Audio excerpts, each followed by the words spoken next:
La parole est à Sylvain Berrios pour 10 minutes.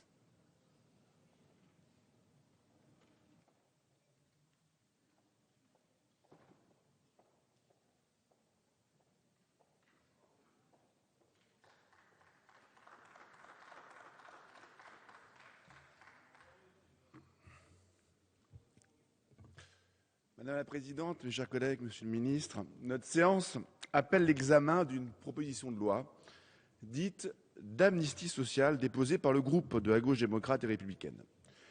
Elle fait suite à l'adoption le mercredi 27 février 2013, il n'y a pas très longtemps, de cette même loi d'amnistie sociale déposée par le groupe communiste républicain et citoyen du Sénat et soutenue par le gouvernement, les groupes socialistes et écologistes, ainsi qu'une majorité du groupe RDSE.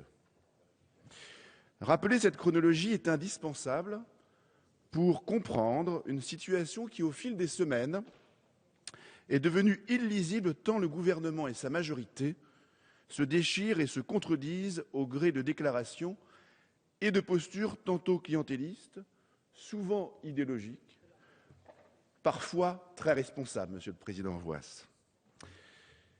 Au nom du gouvernement, Madame la garde des Sceaux, ministre de la Justice, Christiane Taubira, a indiqué au moment de défendre ce texte au Sénat que le gouvernement avait été inspiré par le souci d'accomplir un acte politique, républicain et de concorde sociale. De cette inspiration, considérons tout d'abord l'acte politique. La période concernée par cette amnistie couvre quasi exclusivement le quinquennat précédent, celui du président Nicolas Sarkozy. Ce choix délibéré tend à démontrer que le gouvernement et la majorité parlementaire considèrent comme légitimes des actions de revendication sociale entraînant de la violence, des dégradations, des intimidations, de la terreur même parfois, sous le seul prétexte qu'elles ont été commises sous un gouvernement de droite. C'est ainsi que l'on peut mesurer l'inspiration de l'acte politique dont parlait Madame le garde des Sceaux, Madame Taubira. En effet, proposer d'amnistier des faits condamnés par la justice durant une période couvrant exclusivement l'ensemble d'un quinquennat, c'est considérer que le président de la République d'alors, élu au suffrage universel, était illégitime, que son gouvernement même était légitime, que la majorité parlementaire même de l'époque était illégitime, que le fonctionnement des institutions, et notamment judiciaires, était illégitime. Chacun peut considérer la signification politique d'une telle posture, où l'on considère que ce qui ne serait contraire à une idéologie socialiste ou communiste serait par nature illégitime. En somme, vous rêvez d'une république socialiste. Et ce n'est pas un hasard si ce texte est soutenu par l'aile gauche de votre majorité qui appelle dans la rue à la création d'une 6e République. Voilà l'inspiration politique qui est la vôtre, un acte politique revanchard qui prépare une génération sans repère et prêt à tout pour obtenir les droits sans les devoirs. Voilà la France que vous souhaitez nous imposer. Vous nous avez par ailleurs indiqué être inspiré par le souci d'un acte républicain. Considérant votre inspiration politique, on peut désormais douter de votre inspiration républicaine, car tout aussi grave est le caractère de défiance à l'égard de l'institution judiciaire que recèle la volonté d'amnistier des actes graves de violence, de dégradation, d'intimidation, de séquestration commis lors d'actions de revendication sociale et qui relèvent du code pénal.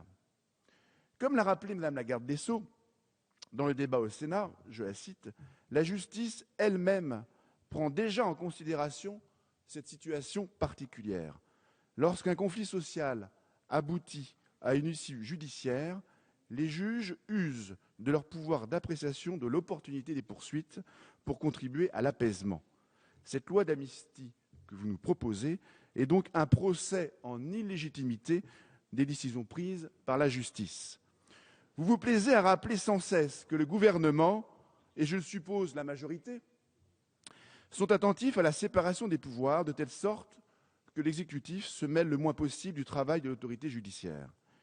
Mais quelle valeur peuvent avoir de telles déclarations si une loi d'amnistie vient balayer en quelques minutes le travail de la justice? Madame le garde des Sceaux indiquait par ailleurs qu'aucune instruction individuelle n'était adressée aux parquets généraux et aux parquets pour démontrer cette indépendance de la justice. Or, chacun s'est accordé à indiquer qu'il était difficile d'évaluer l'impact de cette proposition de loi et que la chancellerie elle-même n'était pas en mesure d'évaluer précisément le nombre de condamnations prononcées. Madame la garde des Sceaux a indiqué que seule une estimation générale était possible et conduisait à identifier au plus quelques dizaines de condamnations concernées. Dès lors, au regard du faible nombre de faits commis et de personnes concernées, cette loi d'amnistie qui nous est proposée revient en réalité non pas à donner des instructions individuelles, mais pire, à amnistier individuellement. Par cette amnistie, vous encouragez ceux minoritaires qui choisissent délibérément le désordre et la violence contre les lois de la République. Et vous découragez ceux majoritaires qui choisissent le dialogue républicain, la paix sociale et le respect de l'autorité de l'État. Cela nous conduit à évoquer votre troisième source d'inspiration, celle de la concorde sociale. Cette loi d'amnistie est le contraire de la concorde sociale, son exact opposé. Tout d'abord, elle accélère pour un petit nombre de casseurs, que vous considérez comme légitimes, un processus judiciaire existant. La loi, en effet, prévoit déjà que les condamnations prononcées à l'encontre de faits commis dans le cadre d'actions syndicales et revendicatives sont soit effacées du casier judiciaire au terme de 3 ans pour les moins graves et de 5 ans pour les condamnations les plus lourdes. Le message que vous lancez aujourd'hui est donc celui de l'impunité pour des actes qui méritent une sanction judiciaire et qui ont été considérés comme tels par l'autorité judiciaire. Ensuite, cette loi d'amnistie ne relève en rien de la concorde sociale parce que, comme nous venons de le dire, elle concerne un tout petit nombre de personnes et de faits, mais que de surcroît, elle est teintée d'une idéologie et de procès en illégitimité d'un gouvernement et d'un président de la République pourtant élu au suffrage universel. Le temps de la concorde ne peut pas être le temps d'une amnistie individuelle ou revancharde. La concorde ne peut souffrir d'inégalité. Or, le traitement d'exception que vous proposez pour une poignée de militants syndicaux qui ont piétiné la loi de la République est tout simplement inique. Enfin, la concorde sociale suppose l'exemplarité. Et en premier lieu, l'exemplarité des responsables politiques, des responsables syndicaux et des militants eux-mêmes. L'activité militante, nous le savons tous ici, sur tous les bancs, est empreinte de passion, est empreinte de conviction et de détermination. Mais elle doit s'éloigner, elle doit s'écarter et refuser la violence de quelque nature que ce soit. Contrairement à ce que vous avez dit, Monsieur le ministre, lors du mariage pour tous, nous avons démontré la possibilité de défendre des convictions avec beaucoup de sagesse, de responsabilité et de respect à l'égard de l'autorité de l'État. Elle doit s'en écarter et c'est une des conditions fondamentales pour que notre démocratie puisse vivre, pour qu'une concorde sociale soit possible. Chaque Français doit être sûr de pouvoir s'exprimer, de pouvoir revendiquer dans le respect dû à sa parole, à ses convictions, à ses souffrances aussi. Il est de notre devoir, à nous, parlementaires, qui faisons la loi, de garantir cette expression directe des Français.